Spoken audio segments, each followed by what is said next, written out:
And make sure to follow us on Instagram at Between the Lines Show and on TikTok at Between the Lines Hour.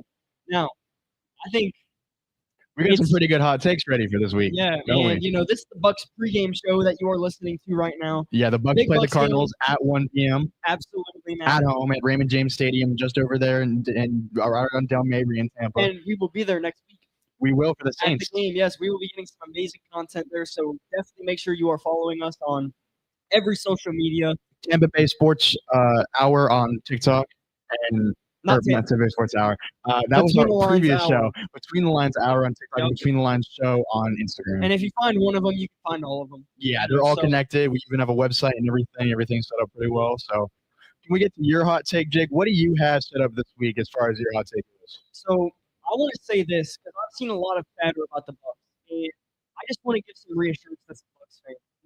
This is a hot take if you go on Instagram or TikTok or anything like that. The Tampa Bay Buccaneers are still in the team, and they are going to get guys back, and they are going to make a deep playoff run. What do you think about that? I actually agree with that, and that's what you see out of this team, the last 4 years in a row, pretty much. My hot take is actually pretty close to that, but in the opposite direction. It's kind of in a more negative direction. My hot take is that the biggest issue with the Bucks right now, every team deals with injuries every single season, so you can't just fully place it on injuries. You can't blame one individual aspect of the game. I'd have to say it's Todd Bowles' inability to deal with midseason adversity and hold up. Every season it seems like, especially last season, you'll see no matter who the offensive coordinator is, the team goes through a slump in the middle of the year. The team will go on a losing streak typically, or will lose a couple big games, or even mid-sized games that they really should win, or just fans were hopeful or had their eye on winning. But just because Todd Bowles is focused on other things, whatever it may be, that he doesn't really handle the midseason adversity pretty well. I could kind of agree on that, but I would actually kind of like to say that this year has been a little different compared to last year's. If you take a look at it, the Buccaneers have had a real struggle early in the season. Back in, I believe, the first year of Baker Mayfield, 2022, it was a 3-7 start, I believe, and then they ended up 9-8 and beating the Eagles in the playoffs in the wild card round. But it kind of goes back to last year as well, where I don't quite remember the exact record, but they started off kind of poor, and then middle of the season they kind of got this like average team. They beat some bad teams, and then they really went on a hot streak at the end of the season. I think that's what we're going to see again this.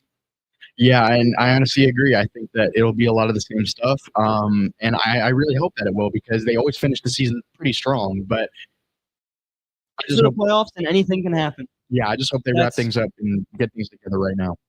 Absolutely. Now, I see you're wearing a number 24, a little bit of a throwback jersey today. What's this on about? So Cadillac Williams, he was a running back, when I first started watching football very early on, even almost roughly before my time. He was, I forget which quarterback exactly he played with, but this is actually a practice jersey. It wasn't worn by him, but you could purchase these. Now the practice jerseys look different. They're very reminiscent of just like the current jerseys. But yeah, this is a throwback practice jersey from when Cadillac Williams actually played. That's when this was purchased. It was actually given to me by my father. He had 968 rushing attempts with the Bucks, where he ran for 3,677 yards. He had 20 rushing touchdowns. He averaged 3.8 yards per carry, so he wasn't, the longest rusher in the world, but he had 134 receptions with almost 1,000 receiving yards, 4 receiving touchdowns for a total of 24 touchdowns. He was a landmark with the Buccaneers for a time. It was a good couple seasons before he ended up getting traded. But he was from Auburn. He was an absolute machine and one of my favorite running backs of all time, definitely. Auburn. Now, there's a quarterback on the team that I like that went to Auburn, and we won't go too much into here, but getting into my jersey, as you can see behind me, I have an Antoine Winfield jersey. Not wearing it. It is it is signed, so I don't want to mess up the signature. Yeah, never want to wear a signed jersey. Yeah, and 2, it's only 3 sizes too big for me. So, well, actually, if you're counting jerseys, it's actually 4. So yeah, it would look like a dress. Definitely looked a little bit too big, so didn't want to wear that today. But the reason I wanted to bring an Antoine Winfield jersey is I kind of wanted to bring up the conversation, and we saw it a few weeks ago. Where is Turnover Tweez? They call him Mr. Paper Skin and Glass Bones. Oh, I'm sorry, stop. talking about Jamel Dean. Going back to Jamel Dean. They call Jamel Dean Mr. Paper Skin and Glass Bones. He's been out, and I feel like Antoine Winfield playing, without a Jamel Dean. Uh, Week by week, yeah, week it's by been a week. few weeks, and we saw when he did step up against what team was it? The Saints, I believe. Yes, I think so. He had what should have been 3 turnovers, but they just Yeah, took them all back on him. the Should have been 3 refereeing. touchdowns. I mean, how do you call a whistle when the play is still going on? I Very don't know. clearly. It doesn't make sense. It needs to be something where the whistle needs to be blown multiple times in case they accidentally mess up or something. There's a lot of things we can go on to officiate. When I first saw that, I initially thought, the NFL always had that rule where once a new play started, you couldn't go back and review the previous play. It turns out, I was talking to someone, and that happens too. Yeah, and in the NFL, in the last couple off seasons, somewhere in there, it wasn't mentioned because the other things like the tush push were being debated. The NFL Players Association. One of the things that actually was passed, or like they are allowed to do now, is an outside refereeing. Like center outside, probably in New York or outside of the stadium somewhere. They can actually call into the stadium during a game if they see a call that is subpar or not as what they would want, or not up to the quality they think it should be. They're allowed to call in and actually manually have them review it another time, which is what happened during that Saints game. And what's so confusing to me is the fact that how do you not go and do that during that? That's very clearly nobody stopped playing, right? Everybody, it was as soon as he picked the ball up, which it was clearly a fumble, they reviewed it and counted it as a fumble. Antoine Winfield picked it up and ran. Nobody was close to him. Nobody was going to catch him. It should have been a touchdown for the Bucks.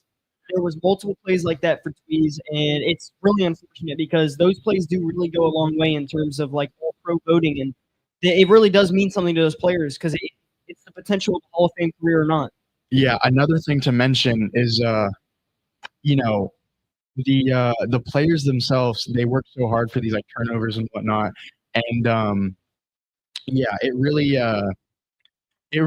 messed up the defensive momentum of that game. And yeah, definitely. I mean, we still ended up getting the win. The Buccaneers did, but at the end of the day, it still did affect the team. And after that game, they did go on this losing streak, and we talked about that before. There was a very big moment where the team really just hasn't played well the last few weeks. So it's extremely unfortunate, but at the end of the day, the Buccaneers are about to go on a hot streak with the schedule that they're facing. And I'm pretty excited. The Cardinals, the Raiders, the Dolphins, all these teams, they are definitely going to go on this hot streak. There is no doubt in my mind about it. Yeah, no, I completely agree, actually. Yeah, it's just it works. Really well. The Buccaneers, just overall, this defense, I feel like they can step things up eventually. Things overall. Absolutely. Now, I kind of want to get into some MLB free agency updates because it's still a little bit of a slow part of the offseason, but there's definitely some moves picking up here. And I want to get your opinion on the Ryan Helsley contract. Do you think that was too much or too little? What do you think about that contract that the Orioles gave him? I don't really know. I think they're kind of they're looking for a change from last season, and so I feel like that paycheck will kind of inspire some change just around their whole organization. And Felix Bautista will be out for the entire season, so that's definitely unfortunate. And I mean, very much in big need for a closer. They're definitely putting their money where their mouth is with this. Yeah, and the Orioles, I got to give them credit. Although I am a Rays fan, I don't want to give any team credit. I have to give them credit. The owners or the GM said, we need an outfield bat, we need a big bullpen piece, and we need a starting pitcher. And what have they done? They've got Taylor Ward for Grayson Rodriguez. They went out and signed Ryan Helsley, and they haven't gotten a pitcher yet. But, I mean, it's still November. They have plenty of time. All the top free agent pitching options are still on the market other than Dylan Cease, which we'll talk about in a second. But there's definitely they're definitely doing what they said they were going to do, which is amazing. Yeah, no, it's just staying true to their word and trying to build a foundation around what they have. Absolutely. Now, I wanted to also ask you about that Dylan Cease contract. Well, actually, first, I'll get into what I think about the Ryan Helsley contract. And to me, that's just such a major overpay. When you take a look at what the Blue Jays paid Jeff Hall just a season ago, 3 years, how does a guy like Ryan Helsley, who just had a 7.8 ERA with the Orioles or with the Mets last season, get a $14 million multi-year deal as a relief pitcher? I mean, it is so confusing on how a guy can get that type of contract after being completely horrible. Especially when they're guys like Pete Fairbanks that are just walking, Yeah, and going to other teams. Pete Fairbanks, nobody was willing to trade for $11 million. So, maybe a team isn't willing to give up a player plus pay him $11 million. But in my opinion, I'm signing Fairbanks for a 1 year, $11 million deal over Ryan Helsley for a 1 year, $11 million deal, much less a 2 years, $28 million deal. Yeah, I don't know. It was kind of like a head scratching just overall for everyone when that trade went through. Yeah, or not the trade, but the extension. Now, I want to ask you about the Dylan Cease contract. Now, what do you think about the Dylan Cease contract? Do you think it's 7 overpay? years? Yeah. 7 years is a long time, man. The way I look at it is pitchers are definitely better in the long-term run than hitters are. And I have to say, they're also at a premium. They're very valuable. Yeah, and a lot of people. I want to give some reassurance here. A lot of people are looking at Dylan Cease and being like, "What happened to the game I used to love?" A guy who with a 4.5 ERA is getting a 7-year deal worth this much money. And I just kind of want to give some reassurance. Dylan Cease, although he did have the Platinum Glove winner on his team, had some of the worst defense possible. He had a much lower FIP, which basically just it measures how a pitcher is if things that only they can control. So strikeouts, home runs, and walks. And he had a much above average FIP.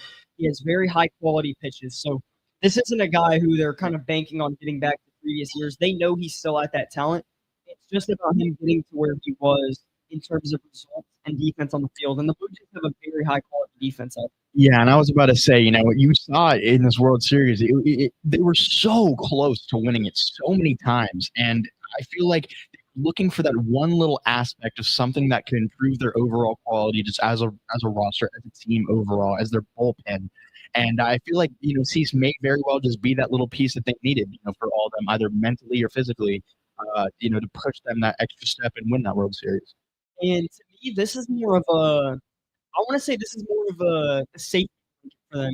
Kevin Gausman is entering his final year of being under contract. And, I assume they would love to get him out, get him in back on an extension. But I do believe that Dylan Cease is kind of a blanket to where they're like, all right, well, this year we're going to have an insane pitching rotation. And then if we do lose Gausman, it won't be that bad because of the fact that we've now got Dylan Cease, who, in my opinion, is a more talented pitcher. Yeah, I would like to say, though, it's good. It's good to see that they are not only just saying, hey, we need to win now, but they're also setting up 7-year contracts with somewhat reliable pitchers that, you can say, hey, down the line, will we need this guy? Will we be able to use him, option him, that sort of thing, where they're playing the long game, and I feel like that's very smart if you're a financially viable team like the Blue Jays. And I don't think the Blue Jays are going to be done anytime soon. You take a look at what they've been in rumors for the last few years. Shohei Ohtani. I mean, there's been Juan Soto. They've been in countless guys like top 3, but it comes down to the fact that Canadian tax is a lot higher, so players typically do not sign with them. But if they can go ahead and get Bobichette back, I think this team has a real chance of becoming a dynasty with a big 3 of Trey Savage, and I won't even mention it on the season. I think they could have a big 3 of Trey Savage, Bobichette, and Vlad Jr. Yeah, and that was my first remark after the World Series ended, that I feel like they wouldn't try to make any major trades, trade any big names away, get, money for certain guys and money in certain situations where they could apply it differently. I think they were just trying to strengthen that original core that they had on the field, that in that interior defense. They have solid outfielders, especially when the interior defense is playing better, when they eventually got Bichette back. I feel like they're just trying to commit to that team and try to give everyone on that team a ring, and rather than just swap it out and try again with a different team next year. Absolutely. Now, do you want to get into some lightning updates here? Yeah, the Lightning are riding a really midseason high. They're on a 7-game winning streak. Their goal differential has been really good in the last 5 games. They scored 21 goals while only allowing 8. So Andre Vasilevsky has been playing at an all-time defensive high. Yeah, just their goaltending alone. Andre Vasilevsky, not even just Andre Vasilevsky, but every guy that's been in front of the net this season. They've registered at least one shutout in their last 5 games. In that 3-to win over the Philadelphia Flyers. Um, the Jonas Johansson, the other goaltender next to Andre Vasilevsky, he only had to make 12 saves in a recent 4-to-1 win over the Rangers. That it was just 2 nights ago or 3 nights ago. And their structure to play it's really limiting their opponent's the high danger offensive scoring. Um, the individual players, Nikita Kucherov, is on a 9-game point streak. He's had multi-point games over all those games, and he's actually leading a few sticks on the overall NHL leaderboard, just with his points alone. Brandon Hagel looked very good, very solid, especially coming back.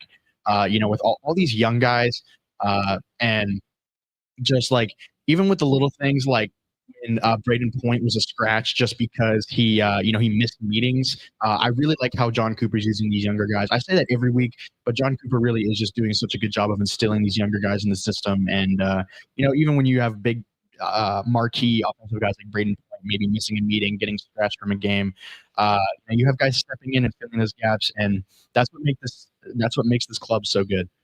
Now, I'm going to go ahead and say this. I think the Lightning are the best team in the NHL. When you take when you look at since October 24th, the Lightning are 15-3-0. They have 30 points, which is a 137 point pace.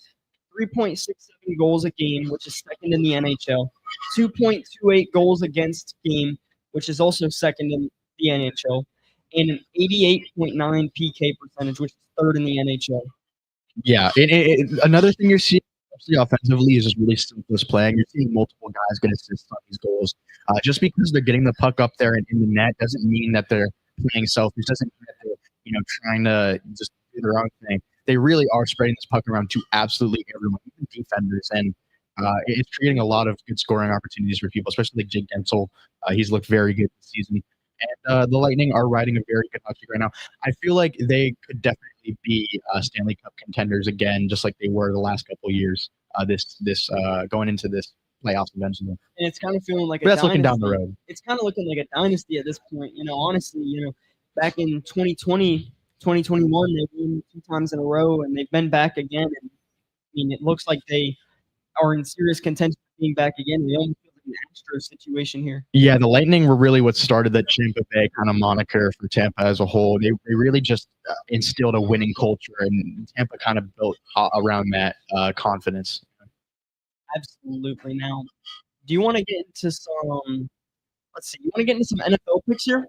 Sure. Just around the league tonight. We got a pretty good slate of games today. Should we cover the Thanksgiving and the Friday night? Yeah, we'll do that since that was a major part of the games this week. Yeah, quite a few slots. Yeah, there are 4 different games. I want to talk about this Bears game. Actually, we've got a guy, college football scout, coming on here in a few minutes, about 10 minutes. So I want to talk about the Bears, which is actually his favorite team, Chicago Bears. Now, they beat the Philadelphia Eagles. Wow. I just have to say, wow. I couldn't believe it. Watching it, truly, they pulled out all the stops that they needed to. Philadelphia really didn't look like themselves at all. But Chicago, I mean, they're really a contender now. They're looking good. They started off the season 0-2, and they're, 9-3 now? So yeah, it's amazing what they've been able to do. So, but I also kind of want to talk about the Eagles. I've seen a lot of Eagles fans saying fire Kevin Petula, the offensive coordinator, and there's no reason for that. Yeah, that's a little bit extreme, especially coming from the standpoint of a Tampa Bay Buccaneer fan, that has seen multiple offensive coordinators come in and leave, just the past 3 years. You want a guy that you can count on. You want a consistent offensive coordinator, even if he's not like the flashiest in the league. He gets the job done most of the time, and the Eagles are still a contending team. They're a good team, so there's absolutely no reason to be making all these like claims that they should be getting rid of our offensive coordinator or making big front office changes or anything. As long as they stay consistent, they literally just won the season. They are world champions. They're defending world champions. It makes no sense. Yeah, and I'm gonna say this: if you're an Eagles fan and you want to fire Kevin Patula because your offense isn't moving as well as it did last year with Kellen Moore, how about you teach your quarterback to make throws? Because that is the main thing that I'm seeing when I watch the Philadelphia Eagles. The quarterback is missing throws, and we can go all day about being Jalen Hurts haters or whether or not he's actually good, but he has not been successful this season. It's teams are able to die on the run game heavily against it. So no, you're not going to be able to get the run game going, no matter who your offensive coordinator is, because every team can just bank on stopping that, and they know they're going to beat you. Yeah, as long as you can kind of defend the run on the inside, a little bit on the outside, and then have general good zone coverage, you beat the Eagles. You know, it's I think a zone coverage is too complicated for Jalen Hurts to understand. yeah, no, really, it's strange. But yeah, it's not. I wouldn't say that the Philadelphia Eagles are falling apart by any means. They're still, like I said, this is a very solid team, great team. They beat the Bucks this season. They look good. It's just And they didn't look good against the Bucks. Let's be honest. the Bucks They played were very sloppy absolutely horrible, and it just started off with a 14-0 lead that and a was blocked punt yeah, and bad calls and that just took the momentum for the first half. And then as soon as the Bucks went back out there for the second half, they absolutely dominated the Eagles. And if we go to the playoffs and we face the Eagles, I am extremely confident in what we're able to do against them. definitely. Now, Just not the Rams. oh yeah, no, I do not want to see the Rams in the playoff. That is the one team in the NFC that I would be the most scared about. I want to get into some. Let's do the first NFL game for Sunday or for the Thursday game. Let's do Bengals versus Ravens. How about Lamar Jackson that game? How about Lamar Jackson the last 3 games?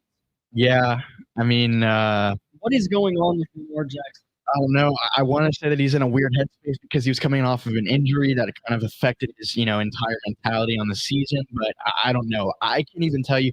Okay, so I went to a Baltimore Ravens game this season. I was there for the Texans at the Ravens. I didn't get to see Lamar Jackson play in person, but what I did see a lot of is when they didn't have Lamar Jackson, John Harbaugh, all he could do was run the ball directly up the middle with Derrick Henry, which the Texans were able to stop beautifully because they have one of the best defenses in the league.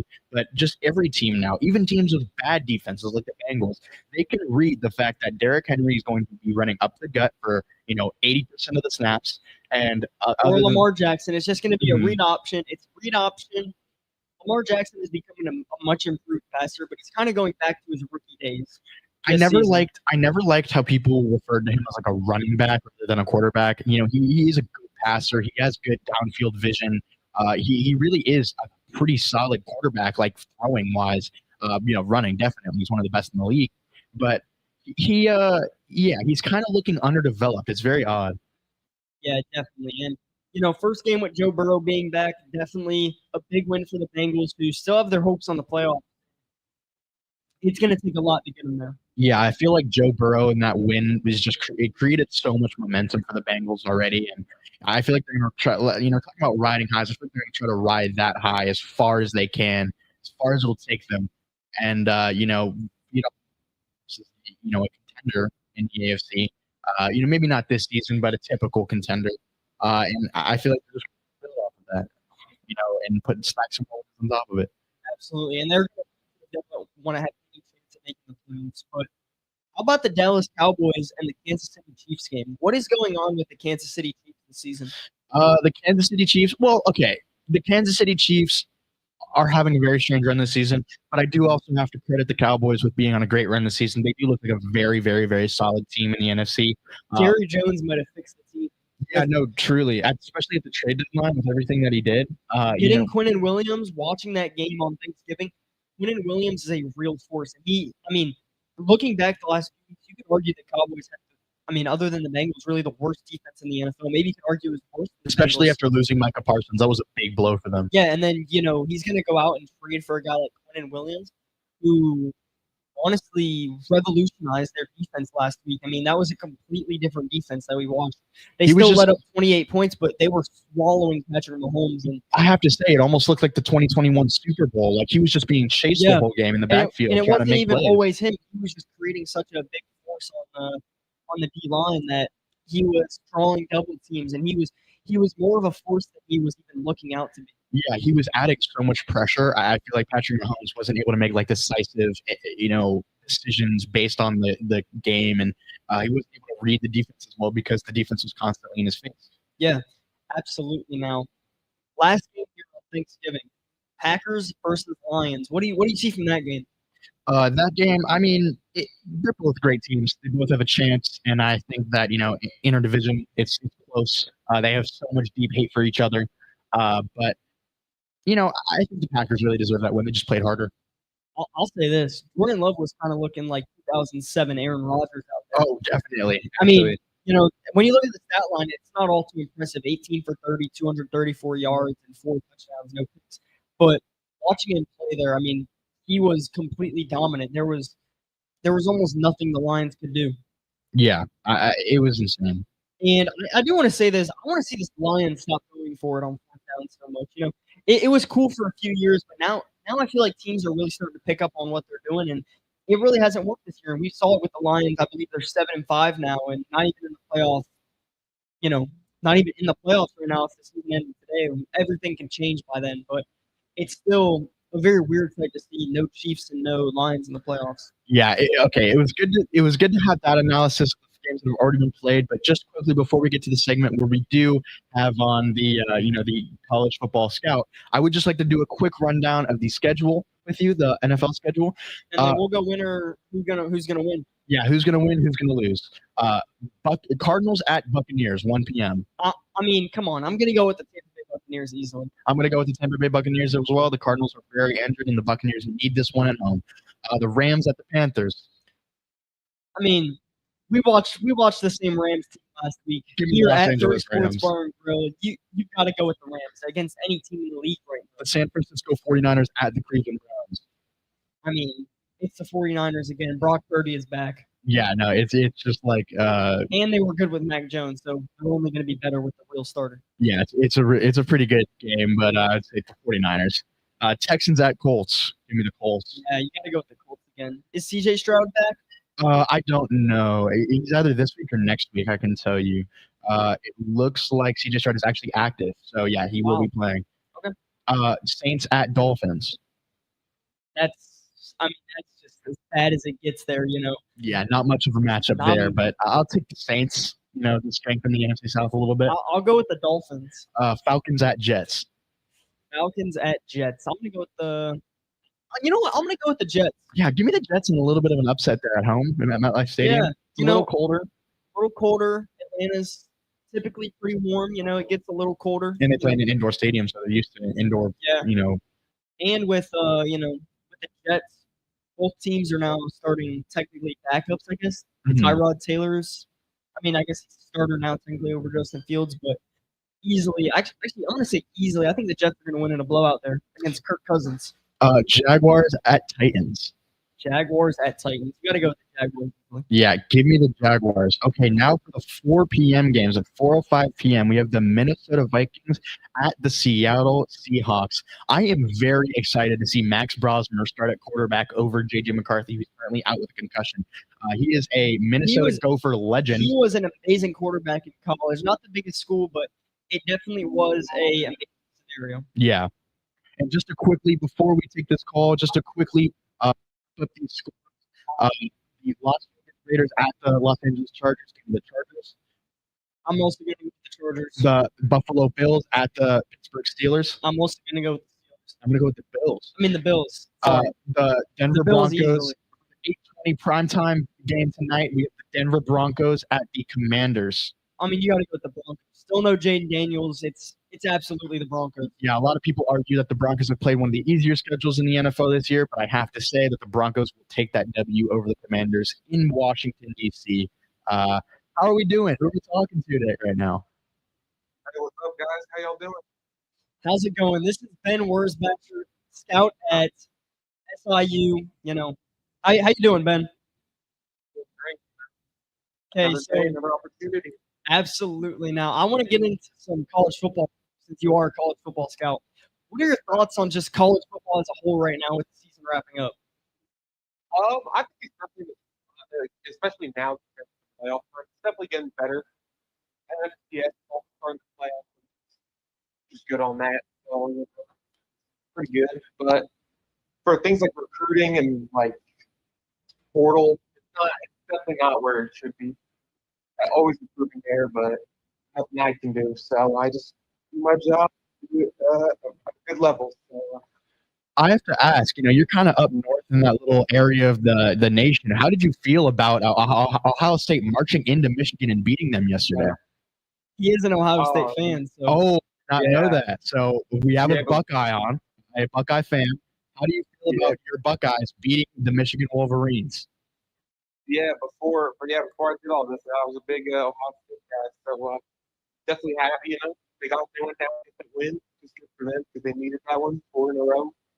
Undefeated season, gets going to the playoffs, bro. Like now Big Ten championship and all that.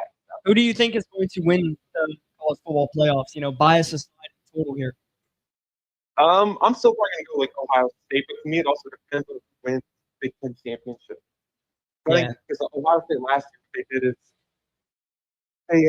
they were what like seed in the playoff and blew out like every other team they faced, and I think they could have to do that again. absolutely. Now, I don't know if you've seen this, but just recently, a few minutes ago here, the Tulane head coach is being hired by Florida. Do you have any thoughts on that as a whole? Oh yeah, Tulane, great program. Yeah, what they do down there is amazing. So if he brings most of his guys with him, bro, Florida's getting a great coach, great program, great recruiting. They're obviously going to just, I think they could easily get back up in the SEC ranking, which they need to be. So, Do you they're in think that part of the area and all that. do you think that could mean anything for the rest of the conference, that the Tulane Green Wave might not be as strong as they were this season in the last couple seasons? Okay, that could definitely help teams like USF, teams like maybe even like Temple, like but really any team because Tulane it's been such a powerhouse for the last couple of years. So just being able to, now that he's leaving, and obviously depends on who they Tulane brings in. But no, I think definitely mean well for like USF, Navy, and all them just to like jump up and hey maybe make the playoffs. I think Tulane was in like pace to make the playoffs. So What are your thoughts on the inner SEC?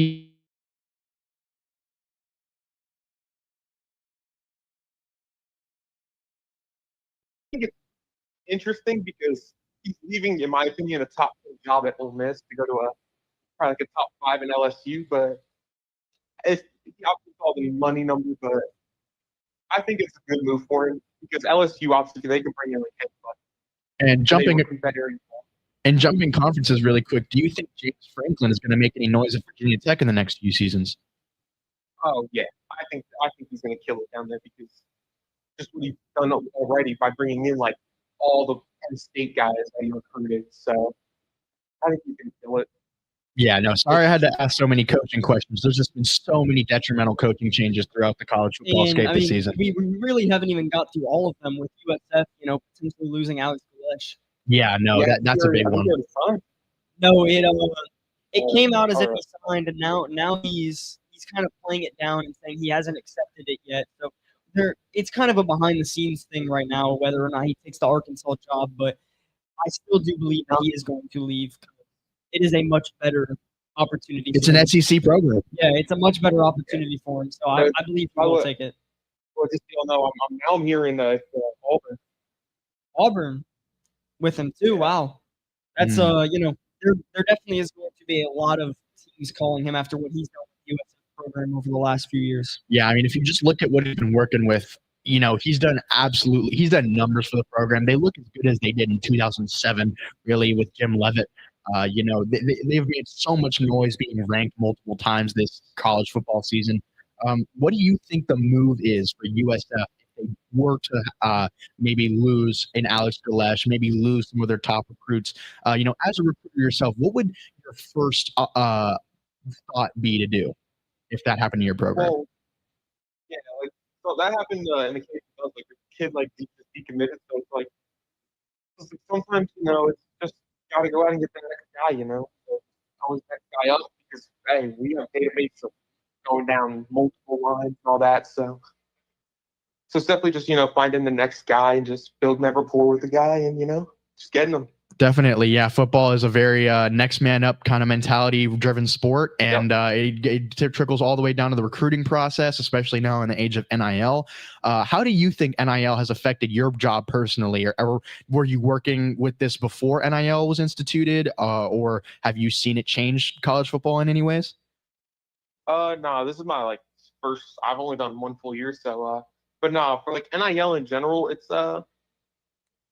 something, because it's just like now it's not where as much as where like, hey, do you want to play there? It's like, hey, are you being paid to play there? It's more of just like contracts now. So I'm not the biggest fan of it, but I definitely do think it makes a really big impact when it comes to players, because a team, an FCS school like the school that you're at, they might have a guy who's hometown and might want to stay there, but if he's got SEC schools offering him real money to go, millions of dollars to go play for them, there's no doubt that he's going to take that money and go play for them.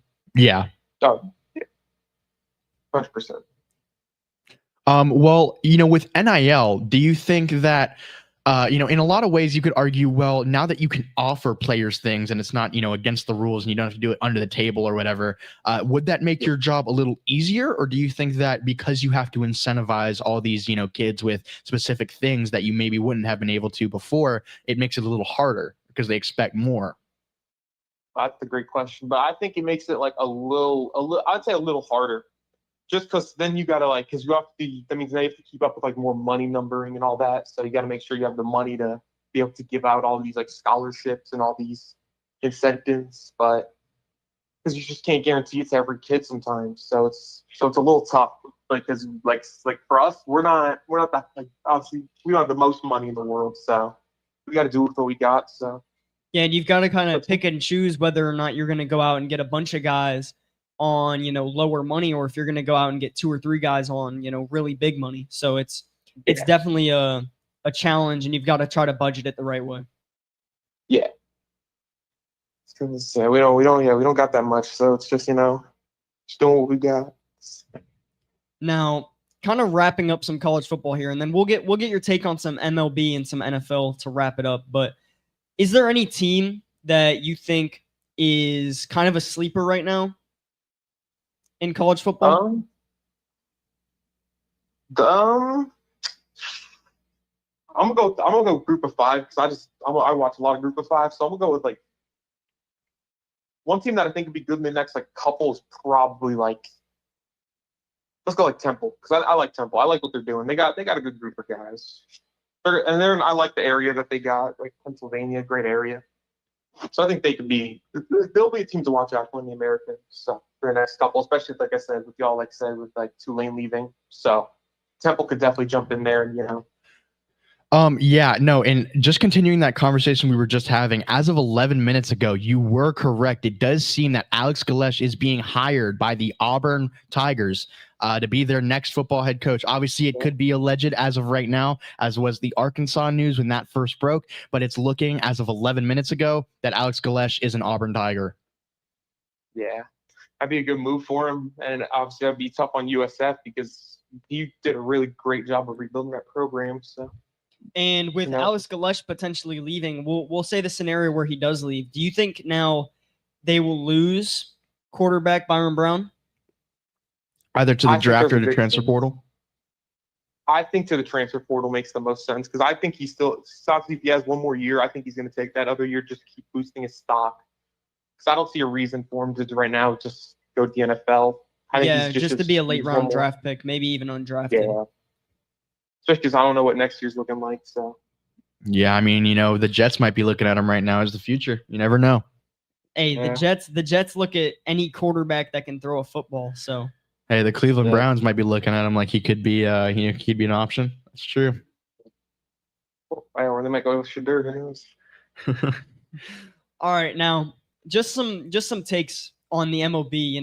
Any teams you're looking out for in free agency to have big free agency? Obviously, you're a Cubs fan, so you looking out for them to have some big signings? Yeah, I just want them to sign one pitcher. That's all I want. I just need like a Michael King. Really, just anybody that can pitch at a high level. That's all the Cubs need. So absolutely, and getting Shota Imanaga back on the 1-year, $20 million deal is definitely a big deal for you guys. Yeah. And next up, some NFL. You know, obviously your Chicago Bears beat the Eagles this past Friday. You know, any other teams you're looking at to have a great season that are, you know, kind of scary in the playoffs? Obviously, I know y'all not gonna like the Heroes, but I think the Panthers, when it gets to around that time, I think they're gonna do well because I like their weapons. They got Ted Leggett started to kind of show up a little bit. Their line's playing a lot better than expected. Bryce Young's been playing good ball. Rico Dowdle, probably one of the best backs in the league right now. So, and then defensively, they're still pretty young, got a good group. So, Absolutely. Now, I want to get your take on this since, you know, we're streaming live on Radio St. Pete. You know, everybody in the Tampa Bay area can locally listen to this. What are your takes on the Tampa Bay Buccaneers and how they've been playing football this season? they've been up and down.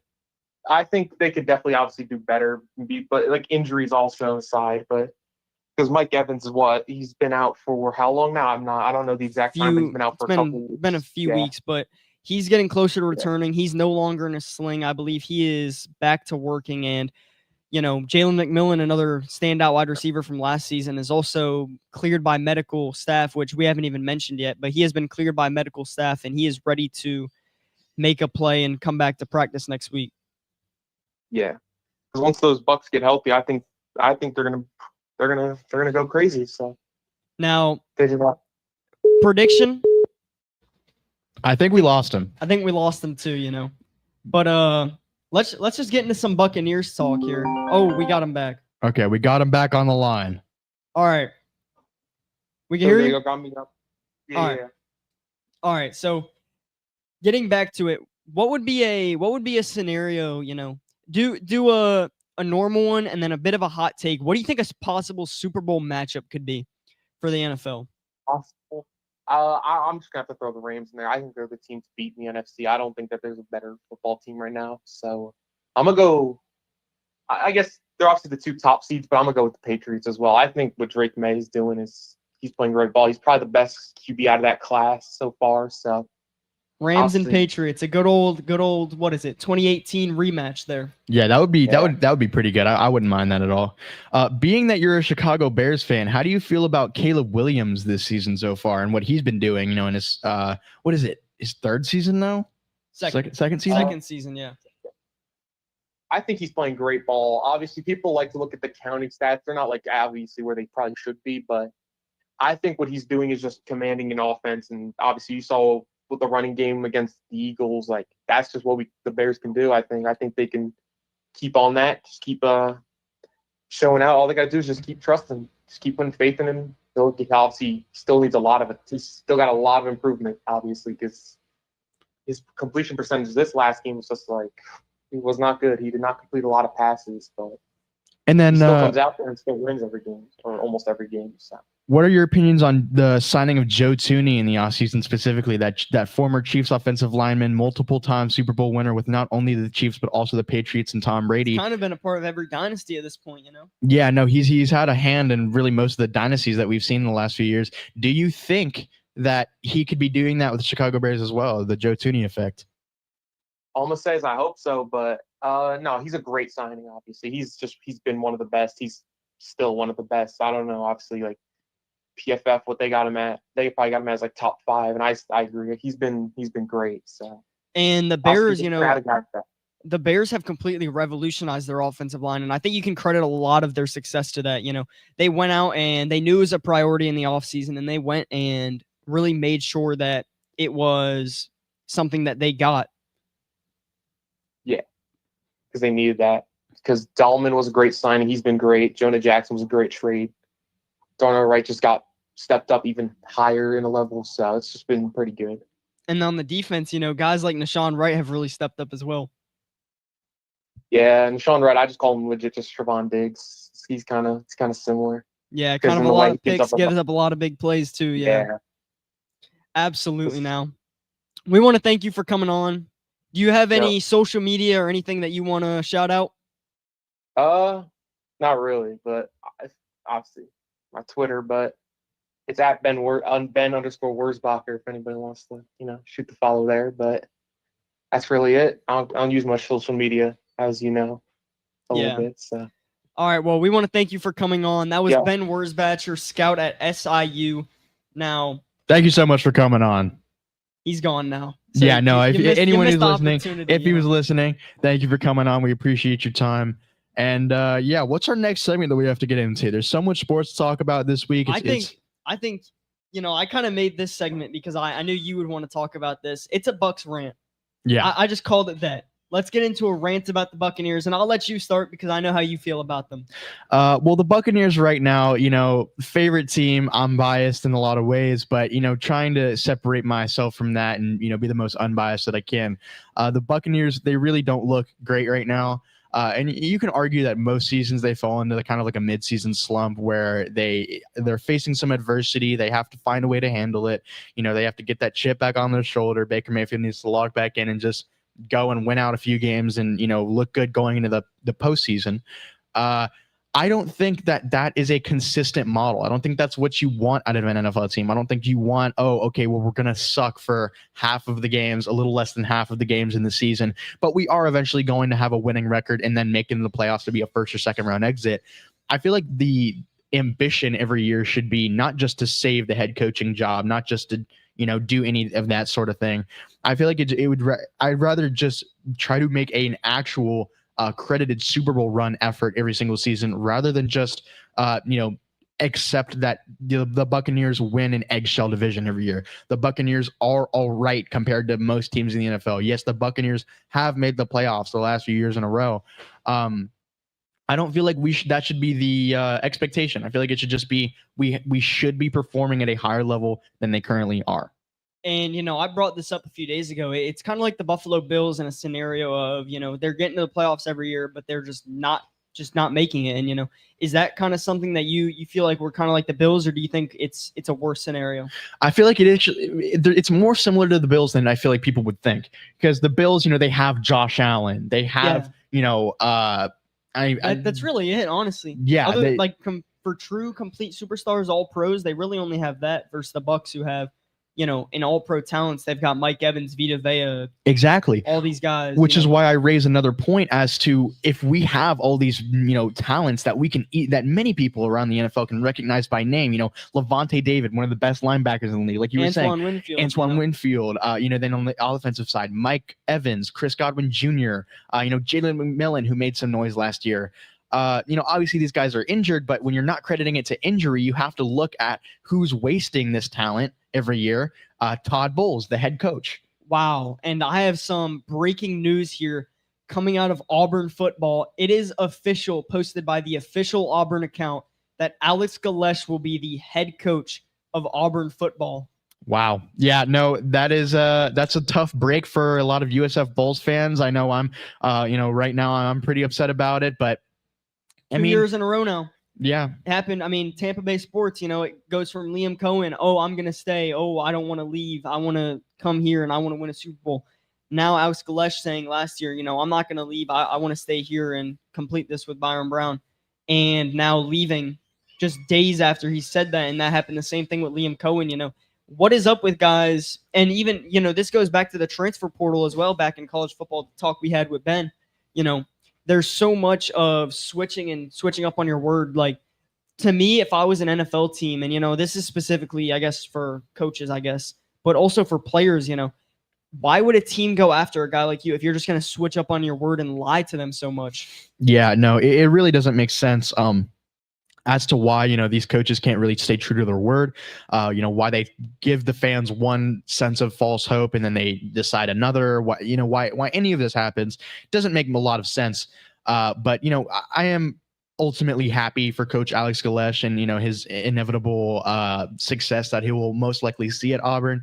I wish him nothing but the best. He did bring a lot of good memories, a lot of good times to this USF Bulls football team, this program as a whole. He really revolutionized a lot of things. He put this team in a place. He turned the USF football program around. Yeah. It went from a losing program kind of ignored to now people recognize them as a very well above average team. Yeah. Don't be sad that it's gone. Be happy that it happened. Absolutely. Now that we got that out of the way, let's get back to some Buccaneers talk here. And overall, just I want to say this, and I said this last season too, after the season was over. When you have a guy like Liam Cohen in the building, you cannot let him go. I don't care that Todd Bowles is an above average head coach. I believe me and Tristan had an argument about this for, a good 20, 30 minutes the other day after that Bucks versus Rams game. If a coach is going to get you to the playoffs, it's the same thing with the Steelers and Mike Tomlin. If a coach is going to consistently get you to the playoffs and consistently take below average rosters and turn these bad players and all these injuries that the Bucks face and keep them as a good team and keep them as a winning record and a playoff team, then he is a good head coach. It does not matter that he loses some big games, and because everybody loses big games. There's only a select few coaches. I mean, we see it pretty much every year. It's Andy Reid in the playoffs, Andy Reid in the Super Bowl. There's only a certain amount of coaches that can actually get there and win it. But when you have a guy like Liam Cohen, who is 20 years younger, about 20 years younger than Todd Bowles, you've got to think for your future. Todd Bowles has said multiple times in the last few years as well that he doesn't want to be coaching for much longer, whether that's, another 8 years. You could have a guy like Liam Cohen in your building for the next 30 years. You take that opportunity 100% of the time. Yeah, and it really boils down to okay, so we are now in the third season of Todd Bowles as head coach, fourth season with Todd Bowles as head coach. Third with Baker, first one was with Tom Brady. Yeah, so you just have to look at it like this, right? Okay, they make it to the playoffs every year. There's something holding them back. They changed the offensive coordinator. They changed the quarterback from Tom Brady to Baker Mayfield. Obviously, he retires. The secondary were horrible. The injuries to the secondary were horrible. They pick up players. They pick up Hassan Reddick. They draft Benjamin Morris in the second round. They draft Jacob Parrish. They draft Elijah Roberts. They draft Elijah Cansey. They have all these guys that are such good playmakers and that we can all exactly. They run through. They draft and then run through and trade away Joe Tryon-Shoyinka to the Cleveland Browns. So many guys come in and come out. And there's so many things changing. You have to start to wonder, well, what's the one thing that we haven't changed? What's the one thing that could possibly be holding all these big talents back from, playing at their max potential or being the really best that they can? And it's one thing that it seems to be, you have to hold accountable every single time is the head coach. You always have to hold the head coach accountable for, most important decision makings on the team. And like I said, it boils down to Todd Bowles at that point. You really just have to look towards Todd Bowles and what is he doing? What has he been doing? And what can he change? Now, that brings up a different conversation that I think we lost there for a second, but we are back. That kind of brings up a question that I want to have about Todd Bowles.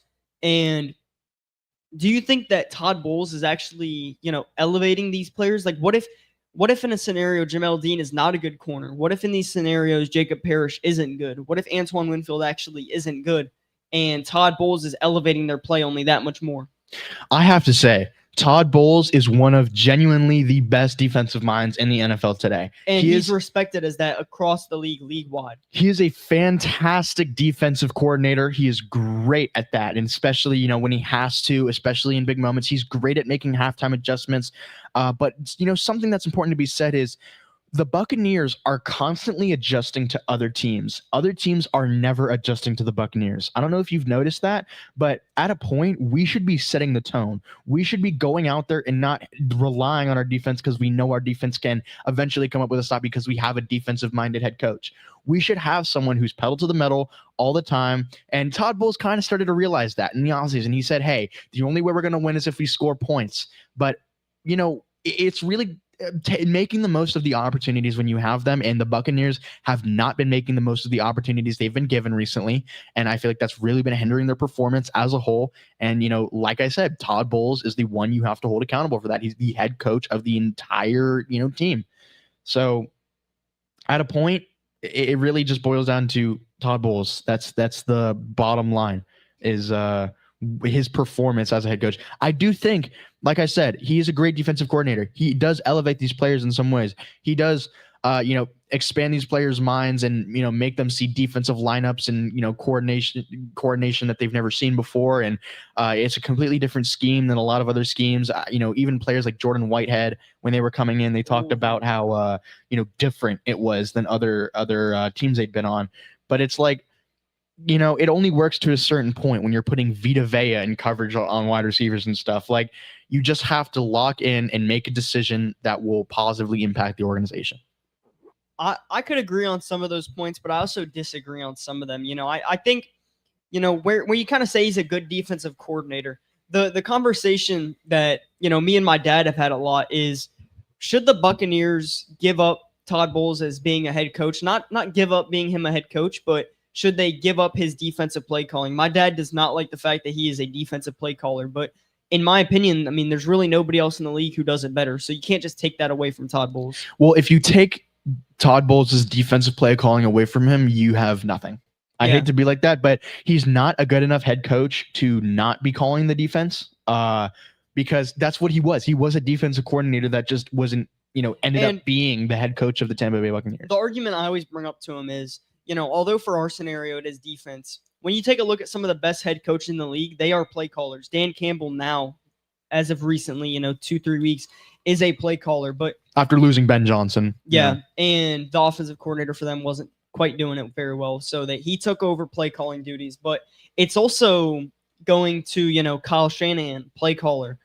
The Rams head coach, Sean McVay, play caller. So if your concern is that Todd Bowles is calling plays, simply it's just not a good argument, because the best head coaches in the league are the ones who calls plays. Yeah, no, it's essential. It's a part of the game now. The game's ever transforming and changing, and new parts are being added. And I feel like that's one of the biggest parts of the game that's been changed in the last few years is head coaches have a bigger role than really ever. They really have to manage a lot now, and it's important. But I see you have the inactive report pulled up for this Arizona Cardinals game. I do. Give me the current inactive report. We only have a few minutes here until we get off. The show lives every Sunday from 11 to 12. Make sure you tune in, and make sure you follow us on Instagram at Between the Lines Show, and on TikTok at Between the Lines Hour. But getting on to the inactive report here, we have, Luke Haggard, who has started some games at guard, so that's a pretty big deal, along with Elijah Klein, and then also Kayvon Merriweather with, I believe, not JJ Roberts. One of the safeties is back and healthy. Can't quite remember his name. It's another depth piece, so they decided to inactivate Kayvon Merriweather. Benjamin Morrison and Elijah Simmons are both inactive. Elijah Simmons being inactive is a real down bummer for me, at least. Yeah.